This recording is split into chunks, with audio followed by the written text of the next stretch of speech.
کیا 50 لاکھ لوگ کوئی کم ہیں؟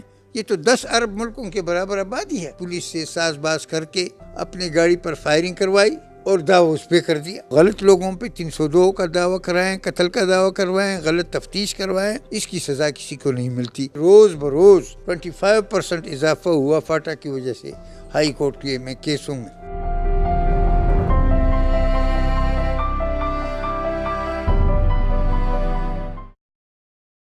بسم اللہ الرحمن الرحیم۔ السلام علیکم ناظرین، میں ہوں افشا حسین، آپ کی ہوسٹ۔ آپ دیکھ رہے program legal experts just one TV وی پر۔ آج ہمارے ساتھ موجود ہے ایک بہت ہی ریسپیکٹڈ اور senior lawyer advocate Latif Afridi. آپ کو ہم اپنی پروگرام میں خوش آمدید کہتے ہیں۔ السلام علیکم جی، تھینک یو جی۔ سر، سب سے پہلے تو میں شکریہ ادا کرنا چاہوں گی کہ آپ نے اتنی بزی شیڈول میں سے ہمارے لیے ٹائم نکالا۔ Thank you so much. FATA کا انضمام صوبائی حکومت کے ساتھ ہوا ہے، آپ کا اس بارے میں کیا خیال ہے؟ دیکھیے، فاٹا کا مطلب ہے فیڈرلی ایڈمنسٹریڈ ٹرائبل ایریا۔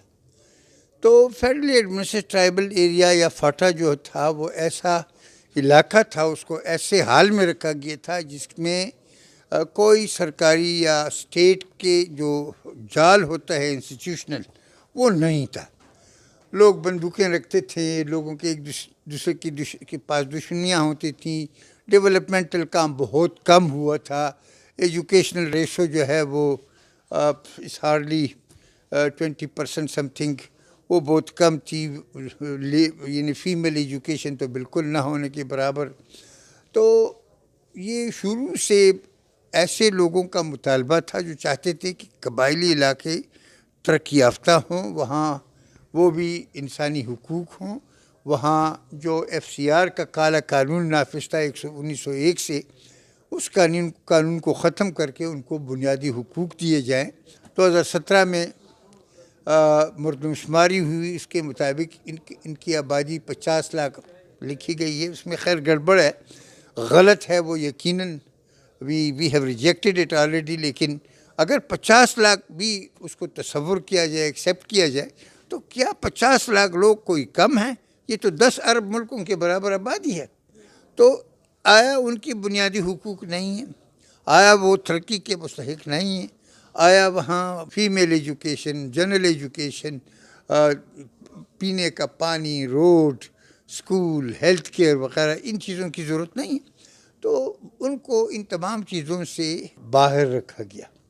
تو یہ فاٹا کا انضمام صوبہ سرحد حکومت کے ساتھ نہیں ہوا، صوبہ پختونخوا کے ساتھ اس کا انضمام ہوا۔ اب فاٹا مرکزی حکومت کا حصہ نہیں ہے، مرکزی حکومت کا علاقہ نہیں ہے، حصہ ہے یقیناً، لیکن وہ اب صوبائی حکومت کا حصہ بن گیا۔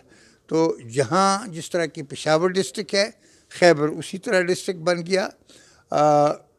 البتہ ترقی کے حوالے سے اب صوبائی حکومت اور مرکزی حکومت یا جو بھی ادارے ہیں، دونوں حکومتوں کا یہ فریضہ ہے کہ وہاں ایسے اقدامات اٹھائے جائیں کہ بہت کم مدت میں فاٹا کے عوام کو باقی جو صوبے کے دوسرے اضلاع ہیں ان کے برابر لایا جائے۔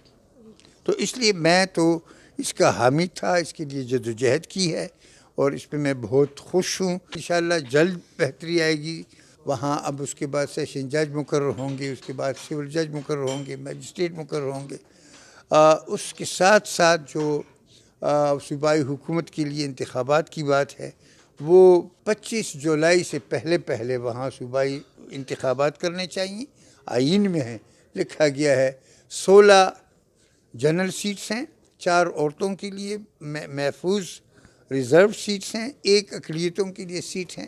تو یہ 21 ممبران کا اضافہ ہوگا صوبائی اسمبلی میں، اور اس طرح صوبائی اسمبلی جو ہے اس میں فاٹا کا حصہ ہو جائے گا۔ تو صوبے کے تمام فیصلوں میں وہاں حکومت میں بھی لوگ آئیں گے، وزیر بھی بنیں گے، ممبر بھی بنیں گے، بات بھی کر سکیں گے، مسئلے بھی اٹھائیں گے۔ تو یہ بہت بہتری کی طرف اقدامات ہیں۔ ٹائم تو لگے گا، یقیناً وقت لگے گا، لیکن یہ بہت ہی تاریخی قدم ہے کہ یہ ہو چکا۔ کیا آپ ٹرائبل ایریا کے لوگوں کے لیے موجودہ عدالتیں بہتر سمجھتے ہیں یا ایف سی آر کے تحت جو عدالتیں تھی وہ زیادہ بہتر؟ ایف سی آر تو انگریز نے 1901 میں بنایا تھا. اس کے تحت تو ایک ہی بندہ پولیٹیکل ایجنٹ وہ رپورٹ بھی کیا کرتا تھا، وہ جج بھی تھا، وہ وکیل بھی تھا، سب کچھ ایک ہی بندے میں تمام اختیارات مجتمع تھے.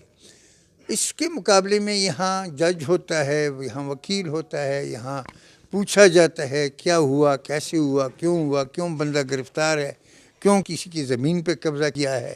تو یہ سارے مسئلے جب جج اور وکیل اور عدالتی نظام وہاں قائم ہوگا تو یقیناً یہ بہتر نظام ہے. البتہ ایک چیز جس کا میں عموماً ذکر کرتا ہوں وہ یہ ہے کہ یہ جو پاکستان میں عدالتی نظام ہے یہ شروع میں تو یہاں اچھی خاصی ایفیشنسی تھی، عدالتیں بڑی ٹھیک ٹھاک چل رہی تھیں، ہر آدمی اپنا کام کرتا تھا. اور اس کے بعد آہستہ وکیلوں نے بھی کام چھوڑ دیا، عدالتوں نے بھی کام چھوڑ دیا، اور نتیجہ یہ ہے کہ ایک ان ایفیشنسی آ گئی. ایک جو نظام ہے وہاں کیسوں کے فیصلے میں بہت لمبی مدت جو ہے وہ آ گئی، ڈیلے بہت زیادہ ہو گیا اور اس کے نتیجے میں لوگوں کا اعتماد اچھا خاصا مجروح ہوا ہے. تو جو نیا عدالتی سسٹم وہاں قائم کیا جائے اس میں یہ احتیاط کی جائے کہ میجسٹریٹ جلد فیصلے کریں، اور پھر یقیناً ایف سی آر کی عدالتوں کا اور موجودہ عدالتوں کا کوئی مقابلہ نہیں ہے، یہ ہر لحاظ سے بہتر ہے. ہمارے ہاں مقدمات تو شروع ہو جاتے ہیں لیکن وہ ختم نہیں ہوتے، تو آپ کیسے ان عدالتوں کو ٹرائبل ایریا کے لوگوں کے لیے بہتر سمجھتے؟ ابتدا میں تو یہ بھی کیا جا سکتا ہے کہ ایک ریگولیشن، ایک قانون بنایا جائے، ایک ترمیم کی جائے قوانین میں کہ فریقین کو اختیار حاصل ہوگا اگر وہ جج سے دونوں فریقین درخواست کریں کہ ہم ہم ثالثی کے ذریعے فیصلہ کرنا چاہتے ہیں. تو ایک طریقہ یہ بھی ہے کہ دونوں فریقین جرگہ یا ثالثی یا آربیٹریشن کے ذریعے فیصلہ کریں. دوسرا یہ بھی ہو سکتا ہے کہ قانون میں یہ پروویژن رکھی جائے کہ اگر فریقین چاہیں تو وہ شریعت کے ذریعے اپنا فیصلہ کریں، تو ایک مستند دینی عالم کے پاس فریقین جائیں اور وہ جو فیصلہ کرے اس کو قبول کیا جائے. تیسرا جو راستہ ہے وہ عدالتوں کے ذریعے. عدالتوں میں شہادت پیش کرنی پڑتی ہے، شہادت کے مقابلے میں ایک فریق پیش کرتا ہے، پھر دوسرا فریق پیش کرتا ہے، اس کی بنیاد پہ عدالتیں فیصلہ کریں. کیونکہ ہمارے علاقوں میں لکھت پڑھت، تحریری دستاویزات، پٹوار اور کاغذات مال اور یہ سارے مسئلے نہیں ہیں. وہاں شہادت پیش کرنے میں کافی مشکلات ہوں گی، تو اس لیے عدالتیں جلد فیصلہ کریں گی، کیونکہ وہاں کوئی زیادہ پٹواریوں کا آنا اور پٹواری کو بلانا اور کسی کو بلانا، شہادتیں منگوانا، رجسٹرار کے دفتر سے یہ بلانا وہ مسئلے نہیں ہیں. جو آدمی کے اپنے قبضے میں جو بھی دستاویزات، جو ڈاکومنٹس ہوں گے وہ پیش کرے گا، اور اس کے بعد دوسرا آدمی کاؤنٹر ایویڈنس پیش کرے گا. تو میرے خیال میں وہ مسئلہ بھی ڈیلے کا اتنا نہیں ہوگا، اور ججوں کو خیال رکھنا چاہیے کہ وہ ڈیلے کو بالکل سختی سے اس کا مقابلہ کریں. وکلاء اور ججز دونوں دیانتداری سے اپنے اس ملک کی خاطر، اپنے لوگوں کی خاطر یہ فیصلہ کر لیں، تو یہ فیصلہ ان کا فریضہ بھی ہے اور ان کو کرنا بھی چاہیے. سر، ہمارے ہاں تو یہ بھی ہوا ہے کہ ملزم کے ایکویٹل کے بعد پتہ چلا ہے کہ یا تو وہ جیل میں مر چکا تھا یا ان کو پھانسی دی جا چکی تھی، تو آپ اس بارے میں کیا؟ لیکن یہ استثنائی باتیں ہیں، ایکسیپشنز ہیں، عام طور پہ ایسا نہیں ہوتا. اب جو ہمارے نئے چیف جسٹس پاکستان کے بنے ہیں انہوں نے کہا اوپن عدالت میں کہ یا جج مر جائے یا وکیل مر جائے، خدا نخواستہ، تب ایڈجرمنٹ ہوگی، ورنہ کیس کو کوئی ایڈجرٹ نہیں کر سکے گا، التوا میں نہیں ڈالے گا. تو اکا دکا کیسز میں ہو سکتا ہے، اس کے اور وجوہات ہو سکتے ہیں، لیکن عموماً اتنا ڈیلے نہیں ہے. اس نظام کو ہم نے ریویو کرنا چاہیے اس میں بعض قوانین انگریزوں نے 100 سال 150 سال پہلے بنائے تھے، تو اگر آج ان میں جہاں جہاں پرٹیکولرلی لائرز اور ججز سے رائے لی جائے کہ وہ کہاں ترمیم چاہتے ہیں اور کیوں چاہتے ہیں، تو وہاں ترمیم کی جا سکتی ہے، تبدیلی لائی جا سکتی ہے، عموماً ایسی بات نہیں ہے۔ سر، کیا آپ بتا سکتے ہیں کہ ہمارے عدالتوں میں مقدمات کی تاخیر کی وجہ کیا ہو سکتی ہے؟ جنرل جو ہماری ملک میں بدجانتی اور انیفیشنسی بڑھ گئی ہے، کرپشن بڑھ گیا ہے، ایک تو جنرل وجوہات ہیں، بعض اسپیسیفک وجوہات یہ ہے کہ وکیل بھی اس میں اس کا حصہ ہے، جج کا بھی اس میں حصہ ہے، پٹواری کا بھی اس میں حصہ ہے، گواہ کا بھی اس میں حصہ ہے، پولیس کا بھی اس میں حصہ ہے۔ ایک تو جرائم میں بہت زیادہ اضافہ ہوا ہے۔ میں جب 69 میں وکیل بنا تو یہاں کوئی 4-5 ہی میجسٹریٹ تھے، ایک اسسٹنٹ کمشنر ہوا کرتا تھا، 2-4 مجسٹریٹ ہوا کرتے تھے، اور یہ سلسلہ چلتا تھا۔ پشاور اتنا بڑا ضلع تھا، چارسدہ ضلع بھی اس کا حصہ تھا، نوشہرہ بھی اس کا حصہ تھا، اور اس سارے تینوں ضلعوں کے لیے ایک سیشن جج اور 2 ایڈیشنل سیشن جج ہوا کرتے تھے۔ وہ 3 ججز ایڈیشنل سیشن ججز ان کیسز کو ان ٹائم فیصلہ کیا کرتے تھے۔ اب 15 سیشن ججز، ایڈیشنل سیشن ججز اور سیشن جج یہاں پشاور میں ہیں، 6-7 چارسدے میں ہیں، اور 7-8 جو ہیں نوشہرہ میں ہیں، تو کل ملا کر 30 سیشن ججز اور ایڈیشنل سیشن جج ہیں۔ اب اس کے باوجود کیونکہ جرائم میں اضافہ ہوا ہے، مقدمات میں اضافہ ہوا ہے، اور بوگس کیسز کرنے میں اضافہ ہوا ہے، وکلاء کم از کم میرے علم میں سول کیسز میں 25% سے زیادہ غیر ضروری کیسز ہم داخل کرتے ہیں، جانتے ہوئے کہ یہ کیس نہیں داخل کرنا چاہیے۔ اس لیے میں وکلاء سے یہ اپیل کروں گا کہ اس ٹرینڈ کو چیک کر لیں، بے جا غیر ضروری فضول کیسز، فریولس لیٹیگیشن جس کو کہتے ہیں، کہ جس سے میں فریق سے پیسہ لیتا ہوں، دوسرا فریق دوسرے وکیل کے پاس جاتا ہے، وہ پیسہ لیتا ہے، عدالت کا ٹائم اس میں ضائع ہو جاتا ہے، وکیل کا ٹائم ضائع ہو جاتا ہے۔ تو ایک تو یہ چیز چیک کرنی چاہیے۔ فوجداری مقدمات میں مسئلہ سارا پولیس کا ہے۔ کل بھی میرے پاس ایک کیس آیا، اس پہ کسی بندے نے پولیس سے ساز باز کر کے اپنی گاڑی پر فائرنگ کروائی اور دعویٰ اس پہ کر دیا۔ پولیس نے اس کے گھر پہ پورا چھاپا لگایا، یہ کیا وہ کیا۔ اگر پولیس کسی غلط جرم میں حصہ ڈالے تو اب کس کی سے پولیس کا کام ہے کہ جرائم کو چیک کرے، لیکن اگر پولیس جرم کرے، یہ جرم ہے، جھوٹا مقدمہ بنوانا، اس کا تفتیش کرنا، اس میں گواہی لینا، جھوٹی گواہی لینا، یہ سارے جرائم ہیں۔ اب اگر پولیس اس میں ان جرائم میں شامل ہے تو پھر آپ کس سے شکوہ کریں گے، گلہ کریں گے۔ اس لیے پولیس سسٹم میں تفتیش کا انتظام ٹھیک کرنا چاہیے۔ پولیس لوگ، یہ پاکستان میں موجودہ قوانین اور آئین کے مطابق پولیس ہی سب سے فرنٹل آرگنائزیشن، سمن وہ ایگزیکیوٹ کرتا ہے، لا اینڈ آرڈر امن و امان کا مسئلہ وہ حل کرتا ہے، ہڑتال میں وہ جاتا ہے، کوئی ڈاکٹروں کا مسئلہ ہو تو وہ چلا جاتا ہے۔ کوئی ایسا کام نہیں ہے اس ملک میں جس کے لیے پولیس کا جانا ضروری نہ ہو۔ اب جب اتنے کام آپ اس سے لیتے ہیں، پھر ان کی تنخواہوں میں بھی اضافہ کرنا چاہیے تاکہ وہ کم از کم وہ غلط کیسز نہ کریں، غلط تفتیش نہ کریں، غلط مقدمات درج نہ کریں۔ اور انفارچونیٹلی یہ میرے 50 سال کی وکالت ہے، اینٹی ٹیررزم کورٹ میں بعض ججوں نے 1-2 کیسز میں ایس ایچ او کو سزا دی ہے یا تفتیشی افسر کو سزا دی ہے، لیکن باقی کہیں بھی کسی کو سزا نہیں ملتی کہ وہ غلط لوگوں پہ 302 کا دعویٰ کرائیں، قتل کا دعویٰ کروائیں، غلط تفتیش کروائیں اور بے گناہ لوگوں کو عدالت میں مقدمات میں پھنسائے۔ اس کی سزا کسی کو نہیں ملتی، تو اس طرف بھی دھیان دینا چاہیے، اس کو چیک کیا جا سکتا ہے۔ تو یہ وجوہات ہے بات جس کی وجہ سے ڈیلے بھی ہو جاتا ہے، جس کی وجہ سے ناجائز تکلیف بھی دی جاتی ہے لوگوں کو، اور جس کی وجہ سے زیادتیاں بھی ہو جاتی ہیں عوام کے ساتھ، لوگوں کے ساتھ۔ اس میں جب ہم آئے تو ہائی کورٹ میں اتنے رٹ وٹ نہیں کرتے، اب ہر چیز پہ رٹ ہم کرتے ہیں. ہائی کورٹ پر بھی بوجھ زیادہ ہے، یہاں ججز کم ہیں. کم از کم ہمارے ہائی کورٹ کے جو 15-16 ججز ہیں، 17 ججز ہیں، یہ 17 ججز کم ہیں.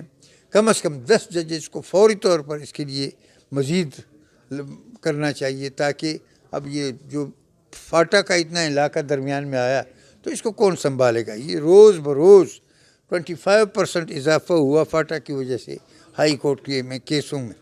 تو کیس ججز کو بھی بڑھانا چاہیے، لیکن ایفیشنسی بھی بڑھنی چاہیے، کام بھی بتانا چاہیے. ہائی کورٹ نچلی سطح پہ چیک اینڈ بیلنس کریں، اور خود ایک سیلف کنٹرول کا ایک سسٹم ہائی کورٹ کا ہونا چاہیے. کیسوں کو فیصلہ کیا جائے تاکہ لوگوں کے حقوق کا فیصلہ جلد سے جلد ہو جائے. سر، آپ کے علم میں ہوگا کہ سوئٹزرلینڈ میں بھی فاٹا طرز کی آربیٹریٹری عدالتیں موجود ہے. کیا سمجھتے ہیں کہ ایف سی آر کے قانون میں کوئی خامی تھی یا لوگوں میں؟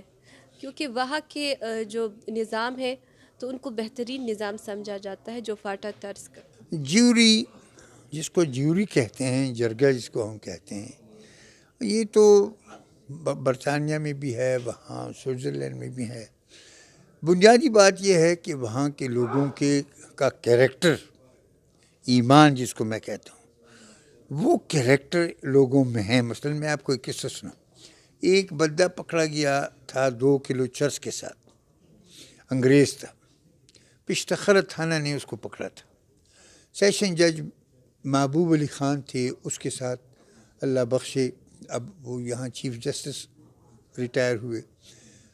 اس کی عدالت میں کیس تھا. تو جب مقدمے میں طریقہ یہ ہے، قانون یہ ہے کہ جب گواہیاں ختم ہو جاتی ہیں کسی ملزم کے خلاف، تو پھر وہ 342 دفعہ ہے ضابطہ فوجداری کا، وہ بیان دیتا ہے. اس سے سوالات پوچھے جاتے ہیں کہ آپ یہ کہتے ہیں فلاں گواہ آپ کے خلاف پیش ہوا، آپ فلاں دن گرفتار ہوئے، آپ اس طرح گرفتار ہوئے، یہ شہادت ہے، یہ ہے، وہ ہے. تو اس سے پہلا سوال جب جج نے پوچھا، وہ پراسیکیوٹر سوال کرتا ہے کہ it is in evidence that you were arrested on such and such date in the limits of police station Pishtakhara and 2 kg charas was recovered from your possession. What do you say? تو وکیل نے کہا innocent and falsely charged.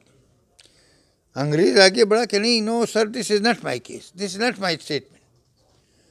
جج نے اس کو کہا تم خاموش رہو، تمہارا وکیل بول رہے. کہتے ہیں نہیں، وکیل میرا غلط بیان دے رہے، this was recovered from me. اب دوسرے وکلاء نے بھی اس کو سمجھانے کی کوشش کی، جج نے بھی اس کو سمجھانے کی کوشش کی. الٹیمیٹلی وہ ملزم غصہ ہوا، انگریز غصہ ہوا. اس نے کہا یو ایز اے جج telling me to tell lies, بطور جج آپ مجھے جھوٹ بولنے کی ترغیب دے رہے ہیں. اس نے کہا میں آپ کو سزا دوں گا. اس نے کہا یہ سزا دیں، یہ میں نے خریدے تھے، یہ چرس خریدا تھا اپنے استعمال کے لیے، تو یہ میں کہیں نہیں استعمال دوسروں کے لیے نہیں بیچ رہا ہوں.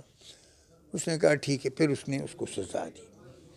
آپ اندازہ کریں، ہم یہاں فوجداری پریکٹس جو کچھ کرتے ہیں، جو لوگ کرتے ہیں اوریجنل سائٹ پہ، عدالتوں میں، سیشن میں، میجسٹریٹ کے سامنے، ہم جو بیان دیتے ہیں، ہر کیس میں یہ امکان ہوتا ہے کہ نصف سے زیادہ لوگوں پر جھوٹی دعوے داری کی گئی ہو.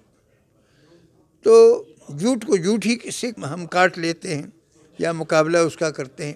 اس کے لیے کریکٹر چاہیے کہ لوگوں کا ایمان مضبوط ہو، لوگ غلط دعوے داری نہ کریں، لوگ غلط گواہیاں نہ کریں، لوگ جھوٹے مقدمات نہ بنائیں، وکیل جھوٹے بیانات نہ کریں، جج جھوٹ کو کنٹرول کریں، جس طرح کہ ہمارے موجودہ چیف جسٹس نے اعلان کیا. یہ بڑی بہت اچھی بات ہے جو انہوں نے کی ہے کہ جھوٹ کی گواہوں کا کے لیے بندنے چاہیے، اس کو سٹاپ کرنا چاہیے.